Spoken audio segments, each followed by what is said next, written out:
अस्सलाम वालेकुम नाज़रीन, आप देख रहे हैं प्रोग्राम फेस टू फेस और मैं हूं आपके साथ कनीज़े मोइन। ये मुमकिन है कि जंग किसी एक मुल्क की मर्जी से शुरू हो, मगर उसका अंजाम क्या होगा ये किसी को भी मालूम नहीं है। उधर अमेरिका बहीरा अरब में अपने लाओ लश्कर के साथ पहुंच चुका है, तो दूसरी तरफ ईरान, रूस, चीन ने भी खलीज फारिस और स्ट्रेट ऑफ हॉर्मज़ के करीब जंगी मशकों का ऐलान किया है। जिन अरब ममालिक में अमेरिका के फौजी अड्डे मौजूद हैं, उन ममालिक ने अपनी फ़ज़ाई हदूद ईरान के खिलाफ इस्तेमाल करने से अमेरिका को रोक दिया है। RC-135, E-11A और E-3G सेंट्री ये वो तैयारे हैं जो फ़ज़ा में ऑपरेशन से कबल मुखबरी और मालूमात इकट्ठे करने के लिए इस्तेमाल किए जाते हैं।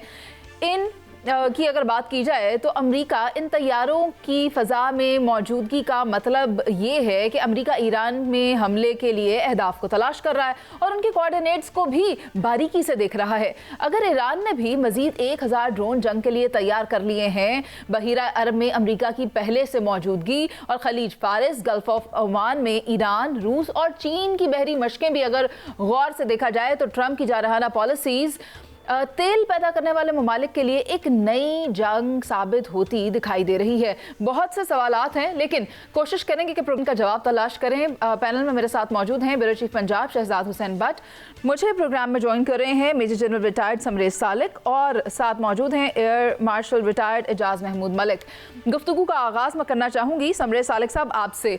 आपने भी जिस तरह देखा कि जहाँ तक हम मशकों की बात करें तो पर्शियन गल्फ में स्ट्रेट ऑफ हॉर्मज़ के करीब खा वो ईरान हो, चीन हो या रूस हो, जंगी मशकों का ऐलान हो चुका है और वहीं पर अमेरिका भी अपने लाओ लश्कर के साथ मौजूद है। तो अमेरिका बैक ऑफ करेगा या फिर कन्फ्रंटेशन हो सकती है यहाँ पर? थैंक यू वेरी मच, आपने मुझे प्रोग्राम में मदऊ किया। देखिए, इस वक्त दोनों जो साइड्स हैं वो अपने अपने मसल्स डिस्प्ले कर रही हैं। पर्टिकुलरली यूएस, चूँकि ज़ाहिर है यूएस के पास इस वक्त ज़्यादा पावर है, उन्होंने अपना जो बहरी बेड़े जो है वो ईरान के लिए पॉइस किए हुए हैं, प्लेस किए हुए हैं और दुनिया जो है वो यही फील कर रही है कि किसी टाइम पे भी जो है वो ईरान के ऊपर स्ट्राइक्स शुरू हो जाएंगी। लेकिन मेरी असेसमेंट में बड़ी कॉम्प्लेक्स सिचुएशन है। जैसा आपने शुरू में कहा कि इनिशिएट तो डेफिनेटली किसी टाइम पे भी हो सकता है, लेकिन आगे को वो क्या शक्ल इख्तियार करेगा, ये जो जंग है वो किसी को अभी तक पता नहीं है।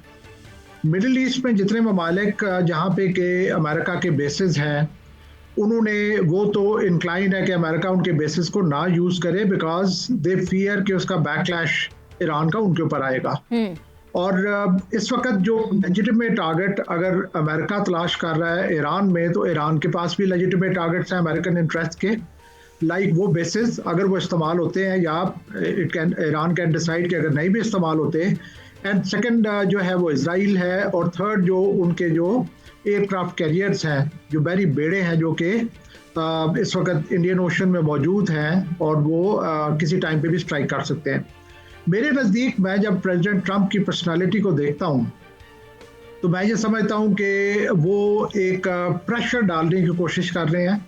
जब भी उन्होंने कोई ऑब्जेक्टिव अचीव करना होता है तो वो सबसे पहले हाईएस्ट जो ऑप्शन है उसका जिक्र करते हैं और उसके बाद ग्रेजुअली स्केल डाउन करके तो वो ही ट्राइज टू गेन मैक्सिमम। हम आम कहते हैं कि जी मौत खा के बुखार पे राजी कर लें, या फिर ये है कि मैं आपको एक इंटरेस्टिंग चीज़ बताना चाहूँगा कि अमेरिका में एक गेम खेली जाती है चिकन आउट, जिसमें दो car drivers they come head on for collision with each other और वो जो उससे उस लाइन से हटता है वो उसको कहते हैं वो लूजर है, वो चिकन आउट कर गया। तो इसमें दोनों ड्राइवर्स हैं वो अपने आप को पागल डिस्प्ले करने की कोशिश करते हैं, अपने हर वो एक्शन करते हैं जिससे जो ओपोनेंट है वो ये फील करे कि इनएडवर्टेंटली भी कोई ऐसा एक्शन हो सकता है जिससे उसका नुकसान हो जाए। तो मैं ये समझता हूँ कि ये एग्जैक्टली यही मुझे माइंडसेट नज़र आ रहा है प्रेसिडेंट ट्रंप का, कि वो कोशिश कर रहे हैं कि प्रेशर डाल के ईरान से जितने ज़्यादा से ज़्यादा वो कंसेशंस जो है वो ले सकें। ठीक है सर, बज़ाहिर ब्रिकमैनशिप की पॉलिसी हमें अमेरिका की जानिब से इख्तियार की जाती हुई दिखाई दे रही है। एब्सोल्युटली। और जो राइवल्स हैं अमेरिका के, चाइना और रशिया, वो भी अभी मैदान में है, और उन्होंने जैसे आपने कहा कि जॉइंट एक्सरसाइज का ऐलान कर दिया है, तो मेरा ख्याल है इतना आसान नहीं होगा अमेरिका के लिए एक ऑफेंसिव एक्शन। ठीक है, अमेरिका क्या करेगा, अमेरिका का कोर्स ऑफ एक्शन क्या होगा, इसके लिए मैं चाहती हूँ शहजाद हुसैन भट्ट साहब अपनी राय दें। सर आप देखें, मुझे बज़ाहिर ऐसा लगता है अमेरिका ज़्यादा वल्नरेबल है। अमेरिका के 702 अड्डे हैं, जबकि बाकी ममालिक के साथ अगर मुवाजना किया जाए तो वो इतने वल्नरेबल नहीं दिखाई देते जितना अमेरिका है। आप मुझे बताएं अमेरिका की तैयारी क्या है, अमेरिका की स्ट्रैटेजी क्या है, कैसे हमला करेगा, कहाँ करेगा, किस तरह करेगा? देखें काबिल एहतराम मुनीज़ मोइन साहबा, सबसे पहले तो हमें 4 बातों पर गौर करना पड़ेगा। अमेरिका की बात करें तो USS इब्राहिम लिंकन, उसका बहरी बेड़ा एटमी ईंधन से जो चलता है मुसलसल 20 वर्ष तक वो समुंदर में रह सकता है, और मेरा ख्याल है 90 के करीब लड़ाका तैयारे जो है इस पर लैंड कर सकते हैं, और अफराद जो हैं वो 5600 के करीब अफराद इस पर मुश्तमल हैं। वो खलीज पहुँच गया है। अब अगर ये खलीज पहुँच गया है तो दूसरी साइड पर देखें, गुज़िश्ता रात भी मैं देख रहा था कि उसका C5M सुपर गैलेक्सी, अब जो सुपर गैलेक्सी है वो जहाज़ भी कतर के ज़रिए वो वहाँ से आ गया है। अब जब ये 2 चीज़ें आ गई, स्ट्रेटजिक ट्रांसपोर्ट त्यारा है ये, जिसमें आप सब कुछ डाल लेते हैं, हैवी इसमें हेलीकॉप्टर टैंक तक ये त्यारा लेके जाता है। अब 2 चीज़ें ये लेके अगर मैदान में आया है तो तीसरा आप देखें वो मिसाइल को तबाह करने की सलाहियत रखने वाले बैलिस्टिक मिसाइल जो ईरान के पास हैं उनको फारिग करने के लिए मनसूबाबंदी कर रहा है। 3 चीज़ें, और चौथी चीज़ B-52 बम्बार जो है त्यारों को फजा में ईंधन भरने वाले, वो भी आ गया। अब ये 4 पॉइंट्स के साथ अगर आप देखेंगी तो ये भरपूर ताकत के साथ मैदान में उतरा। अब ये अगर मैदान में उतरा है और तैयारी के साथ उतरा है तो इसने प्रॉब्लम तो क्रिएट फिर कर दी है ना। अच्छा। अगर इसने प्रॉब्लम क्रिएट कर दिया तो ट्रंप साहब खुद ही फरमा रहे हैं, मैं नहीं कह रहा, ट्रंप साहब कह रहे हैं कि अमेरिकी बहरी बेड़ा जो है वो आ गया है, लेकिन इसको इस्तेमाल ना करना बेहतर होगा। यानी वो उसको प्रॉब्लम को सॉल्व करने की बात भी कर रहे हैं, और जब सॉल्व करने की बात करते हैं तो 3 मुतालबात पेश करते हैं। वो 3 मुतालबात जो हैं वो ज़रा खौफनाक किस्म के हैं। मिसाल के तौर पर यूरेनियम जो है उसको जनाब मुस्तकिल तौर पर ही ईरान ख़त्म कर दे।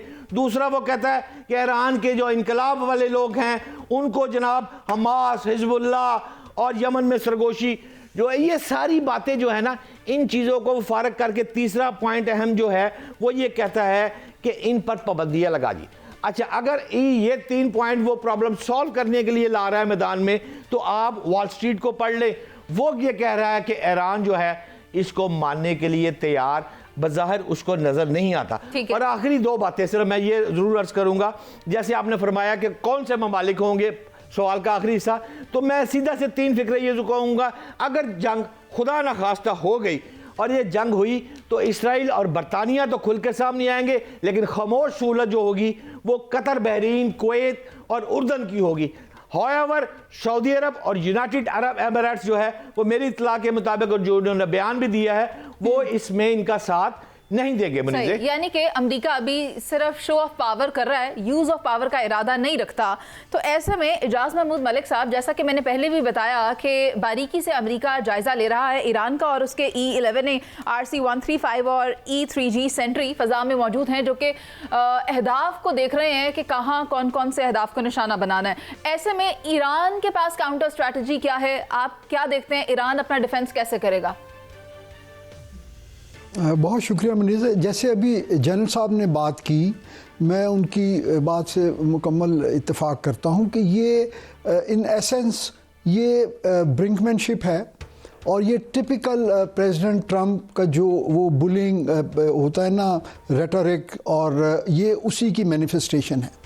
और ज़ाहिर है अमेरिका के पास अपने जो इस इंडियन ओशन रीजन में उनके एसेट्स हैं, ऑफशोर और ऑनशोर दोनों को मिला के, उनके पास फोर्स प्रोजेक्शन की कैपेबिलिटी भी है। जैसे आपने कहा, उनके पास इस पूरे एरिया में जो है इलेक्ट्रॉनिक मींस अवेलेबल हैं, जिससे वो ना सिर्फ ये कि वो मुसलसल इसकी इंटेलिजेंस, रिकॉनेसेंस और सर्वेलेंस कर सकते हैं, और इसके साथ साथ वो टारगेट्स को लॉन्गर रेंजेस पे एंगेज भी कर सकते हैं। लेकिन सवाल ये पैदा होता है कि ये सब कुछ करने के बाद क्या ऑन ग्राउंड जो ऑब्जेक्टिव्स वो अचीव करना चाहते हैं वो मुकम्मल तौर पे या पार्शली अचीव हो सकते हैं? तो उसका जवाब ये है कि नहीं, क्योंकि ईरान ने पिछली बार भी जब रीसेंट कॉन्फ्लिक्ट हुआ उसमें भी ईरान ने बड़ी रेजिलियंस दिखाई, और इस बार तो ईरान बेहतर पोजीशन में है। आप ये देखिए कि उस वक्त बहुत सारे जो मिडिल ईस्टर्न मुस्लिम ममालिक थे उन्होंने रिफ्यूलिंग और अपने बेसिस को, लॉजिस्टिक्स को उन्होंने अवेलेबल किया ईरान के ख़िलाफ़, लेकिन अब उनमें से कुछ जो हैं उन्होंने कैटेगोरिकली इस चीज़ को जो है अपनी जो है ना पॉलिसी के तौर पे उन्होंने ये कहा कि वो अपनी एयर स्पेस को और अपनी लॉजिस्टिक्स को इस्तेमाल नहीं होने देंगे। फिर आप ये देखिए कि रशिया और चाइना ने भी जो एक पोस्चरिंग शुरू की है, ज़ाहिर है वो इस तरह तो नहीं कर सकते कि वो डायरेक्टली ये कहें कि हम जो है जंग में हिस्सा लेने के लिए आ रहे हैं या हम अमेरिका का जो है ना जवाब देने के लिए ईरान के साथ आने वाले हैं। वो इसको स्मोक स्क्रीन के ज़रिए ही ऐसी मनूवर्स की जाती हैं और जिसमें उन्होंने इसको जॉइंट एक्सरसाइजेस का नाम दिया है। तो मैं ये समझता हूँ कि इस वक्त ईरानियन पोजीशन जो है वो पहले से बेहतर है, और अमेरिका अगर कोई एक्टिविटी करता है, कोई एडवेंचर या मिस एडवेंचर कह लीजिए, तो वो उसमें अमेरिकन स्टेक्स जो हैं वो ज़्यादा वल्नरेबल होंगे एज़ कम्पेयर टू ईरान, और Iran has lesser stake to lose, और नुकसान ये होगा कि इसका जो कोलेट्रल है वो अमेरिकन जो हलीफ हैं इस खत्ते में वो जो है वो निशाना बनेंगे, और उसकी प्राइस जो है वो फिर अमेरिका को पे करना पड़ेगी।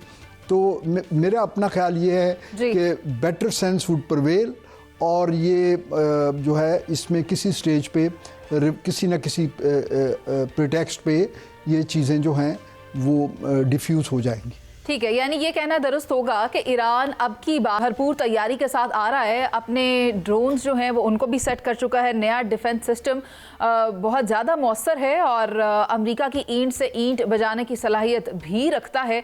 ऐसे में चीन और रूस ने भी जो जंगी मशकों का ऐलान किया है वो इस वक्त किस पोजीशन पर मौजूद हैं, और कहा यह जा रहा है कि अमेरिका को चैलेंज करने वाला एक हथियार तैयार हुआ है, वो कौन सा है और किसकी जानिब से किया गया है, इस पर करेंगे बात एक ब्रेक के बाद। आप हमारे साथ ही मौजूद रहिएगा। वेलकम बैक नाजरीन। 2025 में चीन ने यौम जमहूरिया के मौके पर एक ऐसे जदीद दिफाई हथियार की नुमाइश की जिसे चीनी दिफाई तज्जियाकार दुनिया में मुनफरिद और बिलखुसूस अमरीका के खिलाफ मुमकिना जंग के तनाजुर में तैयार करदा करार दे रहे हैं। जबकि दूसरी जानब मशरिक़ वुस्ता में ईरान और अमरीका के दरमियान बढ़ती हुई कशीदगी ने आलमी ताकतों को एक नए स्ट्रेटेजिक इम्तिहान से दो चार कर दिया है। ईरान चीन के लिए तवानाई का एक अहम जरिया है और किसी भी जंग की सूरत में चीन के तवानाई मुफादात बराह रास्त मुतासर हो सकते हैं। ऐसे में सबसे अहम सवाल जो उठ रहा है वो ये है कि ईरान और अमरीका आमने सामने आते हैं तो फिर क्या चीन इस तनाज़े में महज सफारती और माशी सतह तक महदूद रहेगा, या फिर हालात उससे किसी न किसी सूरत में इस जंग में शमूलियत पर मजबूर कर सकते हैं। मेरे साथ समरेश साहब मौजूद हैं। सर, आप भी जानते हैं कि स्ट्रेट ऑफ हॉर्मुज़ से ट्रेड किया जाता है और चाइना भी वहाँ से ट्रेड से बेनिफिट होता है। ऐसे में जो हालात पैदा हो चुके हैं उनको देखते हुए आपको क्या लगता है, चाइना रिफ्रेन करेगा इस जंग में इन्वॉल्व होने से, या फिर अपने मुफाद का दिफा करने के लिए वो भी कूद पड़ेगा?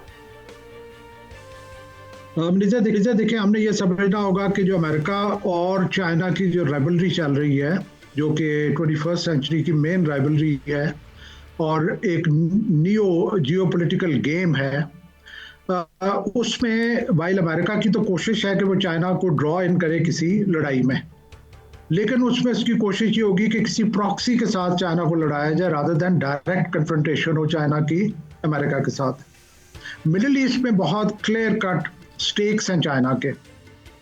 मैं समझता हूँ सबसे बड़ा स्टेक है एनर्जी सिक्योरिटी का, जो कि कुछ तो चाइना ने लूज किया जब वेनेजुएला के ऊपर जो है वो अमेरिका जो हैवी हो गया, उसकी वजह से लूज किया।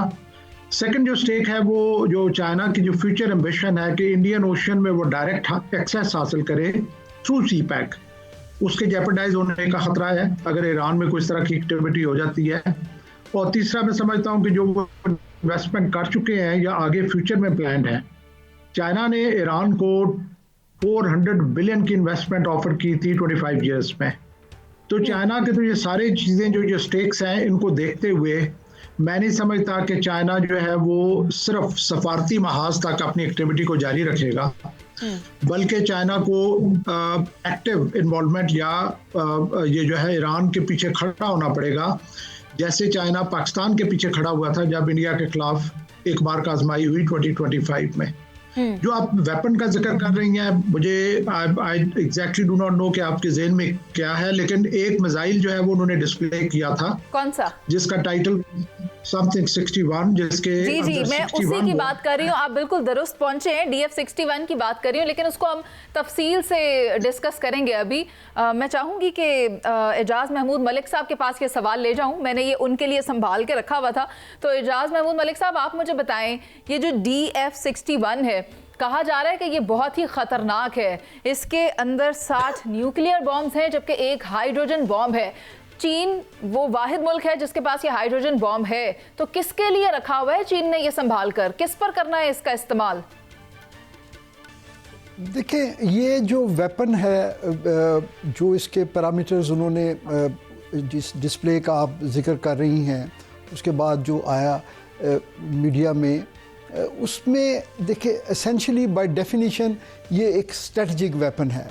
और इस तरह के वेपन्स जो है ना, वो तो ज़्यादा डेटरेंस के लिए इस्तेमाल होते हैं।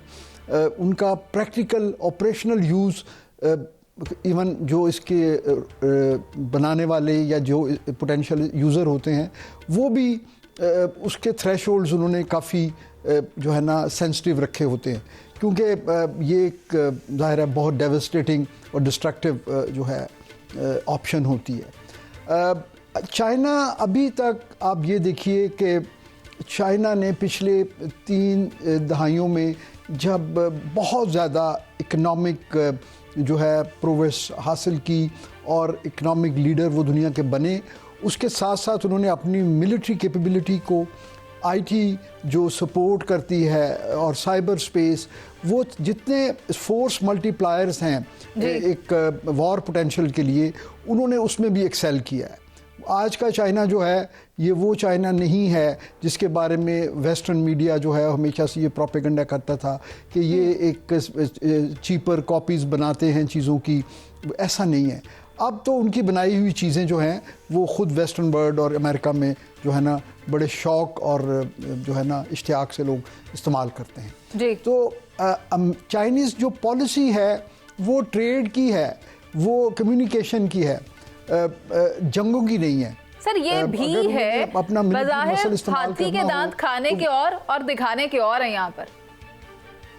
तो चाइना सपोर्ट ज़रूर कर सकता है, ख़ास तौर पे जो उनका कम्युनिकेशन और ISR जिसको हम कहते हैं, इंटेलिजेंस सर्विलेंस एंड रिकॉनेसेंस का जो डोमेन है, जो कि एसेंशली साइबर की एक आप कह लीजिए कि डोमेन बनती है, उसमें एक वो बड़े जो है डिस्क्रीटली वो हेल्प कर सकते हैं ईरान की अपने इंटरेस्ट को जो है वो लुक आफ्टर करने के लिए।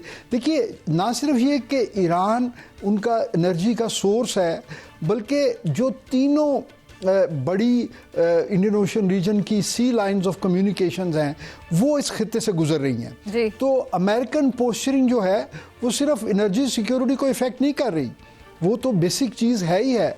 उसके अलावा वो जो चाइनीज़ मर्चेंडाइज जो हैं उसका जो है वो भी तो इन्हीं सी लाइन ऑफ कम्युनिकेशन से गुजरती हैं। तो वो उनका भी इंटरेस्ट जो है जेपरडाइज हो सकता है। तो इसलिए यकीनन चीन जो है वो अपने जो प्री डिफाइंड उनकी रेड लाइंस हैं उनको इंटैक्ट रखते हुए with in their thresholds of engagement मेरा ख्याल है वो सपोर्ट करेंगे, और शायद इतना ही काफ़ी होगा अमेरिका को जो है ये समझ दिलाने के लिए कि वो एक बड़ी जंग की तरफ जो है दुनिया को ना धकेलें। तो मेरा ख्याल है कि ये, जैसे मैंने पहले भी अर्ज़ किया, कि ये इसी जो है ना अम्ब्रेला के अंदर अंदर ये एक्टिविटीज़ रहेंगी, क्योंकि चाइना के आने से और रशियन सपोर्ट से ईरान को यकीनन एक एडिड एडवांटेज है, लेकिन उनकी अपनी रेजिलियंस भी। और फिर आप ये देखिए कि जो एक अल्टीमेट एम है अमेरिका का, वो ऑब्सेशन है अमेरिकन गवर्नमेंट्स की, यानी ना सिर्फ प्रेसिडेंट ट्रंप की, ये तो ओपनली हर चीज़ करते हैं ना, अपना उनका स्टाइल है। ये तो 1979 से जो है अमेरिकन एडमिनिस्ट्रेशंस जो रही हैं सक्सेसिव, और अमेरिकन जो डीप स्टेट है, ये उनकी ख्वाहिश रही है कि किसी तरह जो ये शाह से जो इस्लामी इनकलाब के ज़रिए एक हुकूमत की वहाँ तब्दीली हुई, उसको वो करें। और ये मलिक साहब, बज़ाहिर ऐसा भी लगता है कि अमेरिका को अपना असर और रसूख कम होता दिखाई दे रहा है, इसीलिए उसने एट अ टाइम बहुत ज़्यादा महाजों पर बहुत से मामलात गर्म कर दिए हैं। लेकिन शहजाद हुसैन भट्ट साहब, आप चाइना की हम बात कर रहे हैं और एक जानिब ईरान है और बीच में पाकिस्तान है। अगर ऐसा कुछ हो जाता है तो फिर पाकिस्तान पर उसके क्या असरात मुरतब होंगे? मैं चाहती हूँ खित्ता कितना डिस्टेबलाइज हो सकता है, आप बताएं इस बारे में। देखिए मुनीज़े, अगर अमेरिका ने हमाकत की तो मेरे ख्याल के मुताबिक पूरा मशरक़ वस्ता जो है वो खुदा न खास्ता जल जाएगा। और रही बात पाकिस्तान की, तो पाकिस्तान में पेट्रोल, बिजली, महंगाई एक बम आ जाएगा ना। आप ज़रा गौर करें, डॉलर ऊपर चला जाएगा, रुपया नीचे आ जाएगा, IMF का दबाव आ जाएगा। अगर आप बलूचिस्तान की साइड पर गौर करें तो वहाँ आपको स्मगलिंग है, असला है, दहशतगर्दी है, मतलब फ़ौज को हाई अलर्ट जाना पड़ जाएगा ना। जिस तरह जनरल सालिक साहब ने अभी खूबसूरत फिक्रा फरमाया ना कि चाइना उसके पीछे खड़ा है। अब ये जंग जो है ये अमेरिका और ईरान की है और चाइना पीछे खड़ा है, लेकिन अगर ईरान पर बम गिरता है तो पाकिस्तान में तेल, डॉलर, सियासत तीनों मैं समझता हूँ हिल जाएंगे। और ये जंग पाकिस्तान की नहीं है, मगर पाकिस्तान को इसकी कीमत ज़रूर देना पड़ेगी। लेकिन आखिरी 3 लाइनें मैं चाइना के मुतल्लिक भी बोलता जाऊँ कि चाइना जो है यार वो बिग गन मुझे लग रहा है। चाइना की जो मैं पढ़ रहा था 45.47 ट्रिलियन युआन तक बरामदात, और यार अरबा नहीं खरबा रुपए की जो बरामदात है वो चाइना जो है वो इस वक्त कर रहा है। वो कहाँ खड़ा चला गया है? वो तो एक जिन बन गया है ना। अगर आप बरतानवी प्राइम मिनिस्टर का चीन का दौरा चेक कर ले, वो भी उनको मान रहा है कि यार आप बेहतरीन खिलाड़ी है, मैं तस्लीम करता हूं। कनाडा के वजीर आजम का दौरा जो है उसको देख ले, वो भी कह रहा है कि चाइना यार तुसी वड्डी ताकत हो। सवाल यहां पर यह है कि 79 के करीब जो ममालिक है वो चाइना जो है वो उनके साथ बरामदी मकाम पर इस पोजीशन में आ गया है कि अब वो जो है वो एक ऐसी स्टेज पर आ गया जिसको जो है ना वो जिसके पीछे जिसके ऊपर हाथ रख देगा ना वही मुकद्दर का सिकंदर। पाकिस्तान के पीछे चाइना खड़ा था, वो बात एडी वड्डी फौज भारत दी और जनाब भारत खा जाएगा पाकिस्तान को, पता ही नहीं लगा कितने गया। अल्लाह की रहमत और चाइना और मुसलमान ममालिक दोस्तों की हेल्प के साथ आपने बहुत बड़ा काम किया है। इसी तरह मैं समझता हूं कि अगर चाइना जो बज़ाहिर नजर आ रहा है ईरान के पीछे खड़ा है तो फिर ये जंग जो है वो जुए शेर लाने के मुतरादिफ होगी। मुनीज़ मोइन साहबा। समरेज सालिक साहब, आप कुछ कहना चाह रहे थे DF-61 पर, अगर आप उसमें ऐड करना चाहें तो। अच्छा, थैंक यू वेरी मच मनीज़ गिविंग मी दिस अपॉर्चुनिटी। देखिए, सबसे पहले तो हमने समझना यह है कि चाइना का ऑब्जेक्टिव इस सिचुएशन में अगर अमेरिका को एक्शन करता है तो ये नहीं होगा कि अमेरिका को हराना है, बल्कि ये होगा कि अमेरिका को अपने ऑब्जेक्टिव्स अचीव नहीं करने देने, और वो चाइना के लिए क्रिटिकल है। और वो मैं समझता हूँ कि जो वेपन सिस्टम आपने जिक्र किया, इसके अलावा एक और वेपन सिस्टम भी है जो कि इस सिचुएशन में बहुत रेलेवेंट है, और वो है carrier killer anti ship missile जो कि है DF-26। अच्छा, आजकल ज़माना है स्पीड का, जितने भी मिसाइल्स हैं उनकी स्पीड अगर सर्टेन मार्क से ऊपर हो तो वो जो है वो उनके लिए इंटरसेप्टर्स के लिए बहुत मुश्किल हो जाता है। ठीक। तो ये जो पर्टिकुलर मिसाइल है मेरी इंफॉर्मेशन के मुताबिक it can reach up to 8 मार्क speed, higher than the speed of sound. तो ये एक ऑपरेशनल लेवल का वेपन सिस्टम है जो कि इस जंग में यूज हो सकता है अगर अमेरिका किसी किस्म की कार्रवाई करता है तो। ठीक है, यानी चीन जिन 2 हथियारों का इस्तेमाल करेगा वो एक DF-25 है, DF-61 है। इसी के साथ मैं आपका शुक्रिया अदा करना चाहूँगी समरेज सालिक साहब और एजाज महमूद मलिक साहब। लेकिन मशरक़ के वस्ता के अगर हालात की बात करें तो वो कशीदा हैं और अमरीकी सदर ख़ुद भी इस बात का इजहार कर चुके हैं कि जंग नहीं करना चाहते, बात करके मसला हल करना चाहते हैं। तो बात करने से ही मसाइल हल होते हैं, ना कि जंगी मशकों का ऐलान कर देने से और ये हलचल दिखाने से। अभी भी वक्त गया नहीं है, जितना जल्दी हो सके अगर ये बैठ कर मामला हल कर लिया जाए तो it is a win win situation. अभी प्रोग्राम में एक ब्रेक शामिल करते हैं, जिसके बाद बात करेंगे भारत को होने वाली एक और रुसवाई की जो कि खेल के मैदान में है। साथ रहिए। वेलकम बैक नाजरीन। एक जानिब पाकिस्तान ने पहले T20 में ऑस्ट्रेलिया को शिकस्त देकर सीरीज का फातिहाना आगाज किया है, तो दूसरी जानिब आप देखें T20 वर्ल्ड कप से बांग्लादेश के इखराज और ICC के मुतनाज़ा फैसलों ने आलमी क्रिकेट को एक नई सियासी कशमकश में धकेल दिया है। भारत पर जानिबदारी के इल्ज़ामात हैं, जबकि पाकिस्तान की जानिब से बाइकॉट या फिर सख्त फैसलों के इशारे और गैर यकीनी सूरत हाल के दरमियान ये पेशरफ भी सामने आ चुकी है कि पाकिस्तान क्रिकेट टीम ने कोलंबो के लिए अपनी टिकटें बुक करवा ली हैं। ताहम वर्ल्ड कप में शिरकत या फिर अदम शिरकत से मुतालिक हतमी फैसला अभी तक नहीं हो सका और ऐसे में सवाल ये मज़ीद अहम हो चुका है कि क्या क्रिकेट एक बार फिर सियासत की नज़र हो जाएगी या फिर पाकिस्तान मैदान में रहकर ही जवाब देगा। इसी पर बात करेंगे। डॉक्टर नोमाज मेरे साथ प्रोग्राम में मौजूद हैं जो कि क्रिकेट एक्सपर्ट भी हैं और इसी कैटेगरी में 16 किताबें भी तहरीर कर चुके हैं। सर आपको वेलकम कहेंगे और सबसे पहले आपसे जानना चाहेंगे कि होने क्या जा रहा है भारत के खिलाफ। क्या ICC भी हाथ से निकल जाएगा अगर इसी तरह के फैसले करता रहा भारत? तो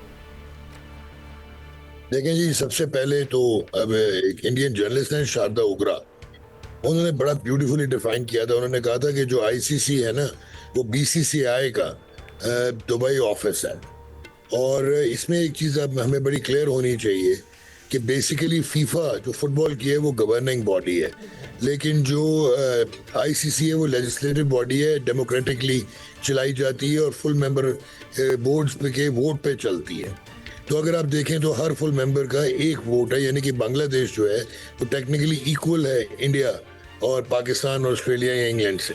तो एक चीज़ तो ये है, प्रिंसिपल स्टांस था बांग्लादेश का, लेकिन पॉलिटिकल नैरेटिव बिल्ड किया और BCCI ने ब्लंडर किया जिस वक्त गवर्नमेंट के कहने पे उन्होंने मुस्तफिजुर रहमान का कॉन्ट्रैक्ट ख़त्म करवाया KKR से और फिर उनके पॉलिटिशियंस ने और उनके सिटिंग ब्यूरोक्रेट्स ने उनको थ्रेटन किया मुस्तफिजुर रहमान को। तो अगर एक प्लेयर की सिक्योरिटी नहीं थी तो वो ऑब्वियसली पूरी टीम की क्या होनी थी। तो अभी जो आपने सवाल किया है, BCCI जो है वो एक्चुअली अब क्रिकेट को हॉस्टेज कर चुका है और अपने, अगर उनका बेशक एम्पीरियल हेगेमनी ना भी हो, लेकिन उनकी फाइनेंशियल और मार्केट हेगेमनी की वजह से जो है, क्योंकि वो फाइनेंशियल जगरनॉट है, तो पूरी दुनिया की क्रिकेट को अपने कंट्रोल में रखा हुआ है, स्ट्रैंगल होल्ड में उसने। तो दिस इज हाईएस्ट टाइम कि कोई खड़ा हो सके और अगर उनके अगेंस्ट कोई खड़ा हो सकता है तो वो पाकिस्तान ही है, जिसके बहुत सारे रीजंस हैं। वो आगे चल के आप पूछेंगे तो I will let you know. Sir यानी आप कहना चाह रहे हैं कि पाकिस्तान एक टफ टाइम दे सकता है, खा वो BCCI हो या ICC हो। लेकिन शहजाद हुसैन भट्ट साहब की भी माहिराना राय में शामिल करना चाहती हूँ। भट्ट साहब, आपको क्या लगता है पाकिस्तान कैसे प्रोटेस्ट कर सकता है? क्या पाकिस्तान खेलेगा या फिर बैक ऑफ करेगा? क्या होगा?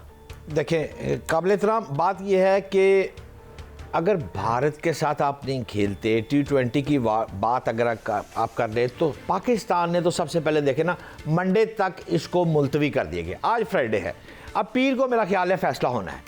अच्छा, अब तक जो है ना वो उसके सारे ब्रॉडकास्टर वगैरह पागलों की तरह दीवारों में मेरा ख्याल है टकरे मार रहे हैं कि यार एडे वड्डे पैसे पाकिस्तान ने कुछ कर दिया, एट द 11th आवर आके पहले मैच तो तीनों देखो ना, नबीबिया वगैरह छोटे मुल्कों से तो जीत जावांगे। अगर भारत के साथ आपने खेलने से इनकार कर दिया तो कितने जाएंगे सारे, कितने जाएंगे वड्डे पैसे? आप अगर 2023 में रेवेन्यू की तकसीम के फैसले को जरा गौर करेंगी ना तो $60 करोड़ डरबन इजलास में 2024 से लेकर 2027 तक जो 38.5% इंडियन क्रिकेट बोर्ड खा गया। अच्छा, इंग्लैंड को रेवेन्यू 7%, ऑस्ट्रेलिया को 6%, पाकिस्तान चौथे नंबर पे। यानी कि मुख्तसरन ये कि सारा माल तो इंडिया खुद खा रहा है ना। जैसे डॉक्टर नुमान साहब ने भी फरमाया कि वो बैठ गया हुआ ऊपर, और इसी तरह डॉक्टर नुमान साहब ने 2 रोज कबल भी मैं इनको देख रहा था, ये फरमा रहे थे कि अगर पाकिस्तान ना खेला तो पूरा वर्ल्ड कप हिल जाएगा। मैं उस बात को बिल्कुल सेकंड करता हूं कि पाकिस्तान ही वो शख्स है जिसकी टीम जब उतरेगी और पाकिस्तान जिस कदो काट से उतरेगा। अब वक्त आ गया मुनीज़ मोइन साहबा, बिल्ली के गले में घंटी कौन बांधेगा? गोरे भी चाह रहे हैं, ऑस्ट्रेलिया भी चाह रहा है कि इस तसल्लुत को तोड़ना, लेकिन पहल कौन करेगा? पहल सिर्फ एक कंट्री है अल्हम्दुलिल्लाह, वो है पाकिस्तान, और पाकिस्तान ही ये काम कर सकता है। आप जरा गौर कीजिएगा ना, इंडियन क्रिकेट बोर्ड के जो नायब सदर है राजीव शुक्ला, वो की कहता है? राजीव शुक्ला कहता है जी बांग्लादेश तो बड़ा अच्छा बंदा है जी, बांग्लादेश को पाकिस्तान ने उकसाया है। ये इल्जाम बराए इल्जाम वो लगाता रहे, ये भारत की आदत है लगाने के इल्जाम। लेकिन आखिरी लाइन मुनीज़ सिर्फ ये है कि इस वक्त जो सूरत हाल है वो ये है कि पाकिस्तान इस पोजीशन में आ गया है। एक तो भारत, आईसीसी, जेशा और दीगर तमाम अफराद दीवारों के साथ टकरे मारने पर मजबूर हो गए हैं, और आइंदा आने वाले दिनों में भी इवन के मैच के टॉस से पहले भी ये मजीद टकरे मारेंगे। सारे लोग यही बातें कर रहे हैं शहजाद हुसैन भट्ट साहब, लेकिन मैं आपको एक नया प्रपोजल देना चाहती हूँ। हम कह रहे हैं भारत बौखलाहट का शिकार हो गया, इधर उधर टकरे मारने लग गया। डॉक्टर नुमान नियाज़ साहब, आप भी अगर मेरी बात से इत्तेफाक करते हो तो बताइएगा, पाकिस्तान चैलेंज करना चाहता है इंडिया को कि ये आपने जो बांग्लादेश के साथ किया ये गलत किया, तो फिर इसका बेहतरीन हल ये क्यों नहीं है कि आप इंडिया को ग्राउंड में नॉकआउट करें, आप खेलें मैच और आप जाएं फिर फाइनल तक और फिर ट्रॉफी घर लेकर आएं? ये नहीं हो सकता? देखें, आप जो बात कर रहे हैं ना वो एक आइडियलिस्टिक बात है, ठीक है, लेकिन आप जरा मेरी बात गौर से सुनिएगा, मुझे 1-1.5 मिनट दीजिएगा जी। एक तो ये कि ऑस्ट्रेलिया 6 वर्ल्ड कप जीता है और 1 T20 वर्ल्ड कप जीता और 2 चैंपियंस ट्रॉफी जीता है, लेकिन साइड किक बना हुआ है वो इंडिया की। ये सो मच सो कि 2007 में एंड्रयू साइमंड्स को मंकी कह दिया था हरभजन सिंह ने, और पिनलाइज कर दिया था माइक प्रॉक्टर ने जो आईसीसी के मैच रेफरी थे। तो बीसीसीआई ने थ्रेटन कर दिया था कि हम टूर नहीं करेंगे ऑस्ट्रेलिया का, तो वो सजा वापस हुई थी। तो एक चीज ध्यान में रखें, अब पाकिस्तान, ये शहजाद भाई बड़ी अच्छी बात कर रहे थे, पाकिस्तान की जो ब्रांड वैल्यू है, अब उसकी क्रिकेटिंग वैल्यू पे ना जाएं। जो ब्रांड वैल्यू है, हिंदुस्तान का एक ब्रॉडकास्टर चैनल, जो एक ब्रॉडकास्टिंग चैनल जो ये मैच दिखाता है, उसके 10 सेकंड का एडवर्टाइजिंग स्लॉट $18,750 का है, यानी एक मैच $5.27 मिलियन का है। और ओवरऑल जो रेवेन्यू है वो $4 से $6 मिलियन वो एक मैच का जो है वो डिजिटल से आता है, और दुनिया में $1.13 बिलियन आता है। यहाँ पे एक जो इम्पोर्टेंट चीज़ है, इस वक्त जियो स्टार के पास ये राइट्स हैं जो मुकेश अंबानी ओन करते हैं, और मुकेश अंबानी बीजेपी के बिगेस्ट डोनर हैं। उन्होंने 911 मिलियन लगाए हुए इस वर्ल्ड कप की एक्विजिशन राइट्स में 55 मैचेस के, और पूरी दुनिया से सिर्फ $60 मिलियन लगे हुए हैं।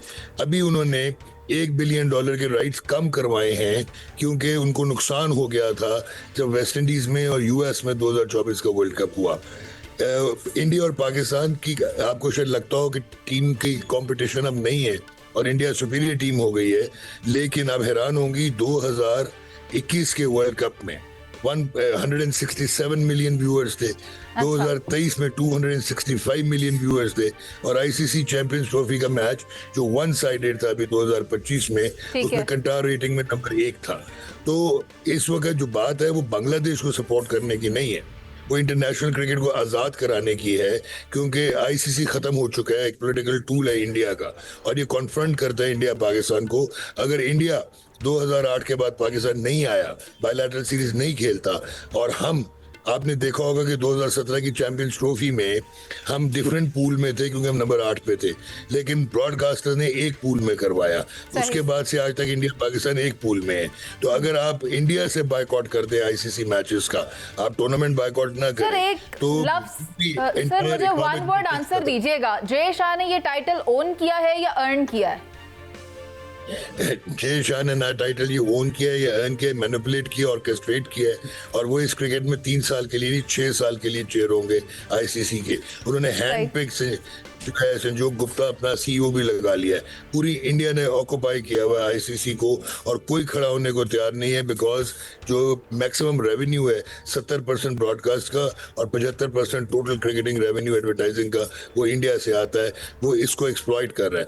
पाकिस्तान इस पोजीशन में है, अगर पाकिस्तान प्रोटेस्ट करता है, नहीं खेलता है इंडिया के साथ या बायकॉट करता है, I tell you world cricket की डायनामिक्स चेंज हो जाएंगी। अच्छा, लेकिन इंडिया तो कुछ और कह रहा है। इंडिया कह रहा है कि पाकिस्तान पर पाबंदी लगा दी जाएगी। पाकिस्तान ने अगर इस मैच का बायकॉट किया, पाकिस्तान को $38 मिलियन का नुकसान होगा और साथ साथ जुर्माना अलग किया जाएगा। आप क्या कहते हैं? देखिए, $38 मिलियन मैं लूज करने को तैयार हूँ अगर मैं मेन स्ट्रीम इंटरनेशनल क्रिकेट का मेजर स्टेक होल्डर बन सकता हूँ, नंबर 1। नंबर 2, इंडिया कैसे कह सकता है जिस वक्त वो टूर नहीं करता पाकिस्तान का, तो आईसीसी ने एक्सेप्ट किया हुआ है कि जी subject to the decision of the government of India. तो अगर subject to the decision of the government of Pakistan है तो पेनल्टी कैसे लग सकती है? और अगर आप पेनल्टी लगाएंगे या इनका स्टेटस बाहर करेंगे या अगले टूर्नामेंट से बाहर करेंगे, तो ब्रॉडकास्टर क्या करेगा? वो तो इंडिया पाकिस्तान मैच के बगैर हिल नहीं सकता। सो 63% of the ICC tournament revenue comes from India versus Pakistan matches, तभी एक ग्रुप में रख के कोशिश होती है। ठीक है, अगर वे आउट निकालने की बात की जाए तो भट्ट साहब, आपको क्या लगता है पाकिस्तान के पास ऑप्शन क्या है? What can Pakistan do? देखिए मुनीज़े, ऑप्शन तो बड़ी है अल्लाह की रहमत से, और पंजाबी में कहते हैं डर दी है दुनिया डरान वाला चाहिए, नस दी है दुनिया नसान वाला चाहिए। ये है मोहसिन नकवी इस वक्त, और पाकिस्तान अल्लाह की रहमत से जिस पोजीशन पर आके खड़ा हो गया है, अब हम स्याह पट्टियाँ बांध कर मैच खेलें, अब हम मैच का बाइकाट करें, ये हमारी सोच है कि ऐसी करना की है। अब वो वेट एंड सी वाली पॉलिसी जो है ना, वो उलट हो गई है। अब भारत देख रहा है कि कौन सा तीर निशाने पे पड़ेगा। सवाल ये है, ये तसल्लुत तोड़ना ही पड़ेगा एक वक्त। आज तोड़ ले, कल तोड़ ले, परसों तोड़ ले। और पाकिस्तान के पास ये देखे ना, ये गिदड़ बबकी हैं। जैसे अमेरिका कहता है ना, ईरान से मैं चढ़ दौड़ाऊंगा, सब कुछ उड़ा देंगा। भारत कहता है मैं पाकिस्तान पे चढ़ दौड़ूंगा, पाबंदियां लगा दूंगा जी, अरबों रुपए की, करोड़ों डॉलर आपको मनी नहीं मिलेगी, आपको बैन कर दिया जाएगा, पूरी दुनिया आपके साथ नहीं खेलेगी, कोई ऐसा प्रॉब्लम नहीं होएगी। मुझे यकीन है इसके लिए हौसला चाहिए, इसके लिए ताकत चाहिए, इसके लिए जान चाहिए, और ये वक्त आने वाला है। अगर इस 2020 वर्ल्ड कप में ना भी हुआ तो आप देख लीजिएगा 2-4-5 महीने बाद ये तख्ता जेशाह का उलटना है। ठीक है, यानी टिकट्स तो बुक हो गई हैं, लेकिन अभी हतमी ऐलान पाकिस्तान की जानिब से बाकी है। शहजाद हुसैन भट्ट साहब, आपका बहुत शुक्रिया। डॉक्टर नुमान नियाज, आपका भी बहुत शुक्रिया। पाकिस्तान इस वक्त वेट एंड वॉच की पॉलिसी अपनाए हुए है और इसका इतलाक भारत के ऊपर होता है। पाकिस्तान ने अभी अपना फैसला करना है और उसके बाद देखते हैं कि होता क्या है। प्रोग्राम का वक्त खत्म हो गया, इजाजत दीजिए, अल्लाह ने के बाद।